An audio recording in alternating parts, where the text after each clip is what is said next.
જય હિન્દ, જય ભારત, જય જય ગરવી ગુજરાત. મિત્રો અત્યારે આપણે BIPS તિથલ મંદિર રજત જયંતિ મહોત્સવ જે ઉજવાઈ રહ્યો છે તે જોવા માટે આવ્યા છીએ. BIPS તિથલ મંદિર રજત જયંતિ મહોત્સવ. તો મિત્રો જેવા આપણે નગરમાં એન્ટર થઈએ છીએ ત્યાં સામે જ આપણે બહુ સરસ મજાનું ગાર્ડન જોવા મળે છે.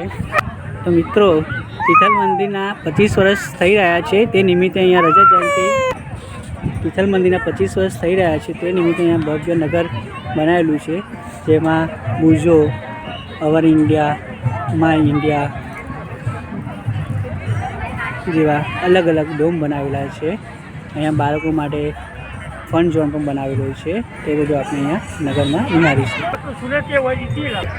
તો મિત્રો અહીંયા જોઈ શકો છો પ્રમુખ સ્વામી મહારાજની ભવ્ય મૂર્તિ અહીંયા મૂકેલી છે નગરમાં.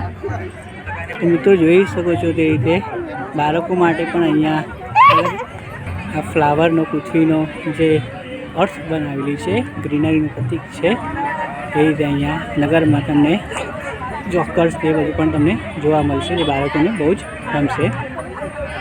તો મિત્રો જેવા આપણે નગરમાં એન્ટર થઈશું એ રીતે અહીંયા જે આપણા સંત બધા મહાત્મા થઈ ગયા છે એ લોકોને અહીંયા મૂર્તિ બનાવવામાં આવી છે. મિત્રો એ નગરમાં ભજન કુટીર જે છે એ પણ બનાવવામાં આવેલી છે.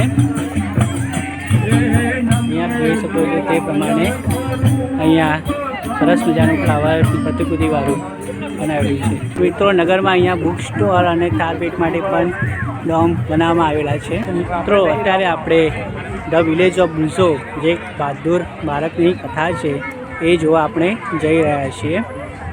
તો નગરમાં આપણે આ ટાઈપના બધા ડોમ મળશે અલગ અલગ. સંત પરમ હિતકારી, ધ સી ઓફ સુવર્ણા, બાળકો માટે પણ અહીંયા બાલનગરી પણ બનાવેલી છે. અહીંયા તમને ભોજન માટે પણ ચા નાસ્તાની વ્યવસ્થા કરે છે. બહુ જ સસ્તા ભાવે તમને ભોજન પણ મળી શકે. તો મિત્રો આપણે ભુજોમાં એન્ટ્રી લઈ રહ્યા છીએ.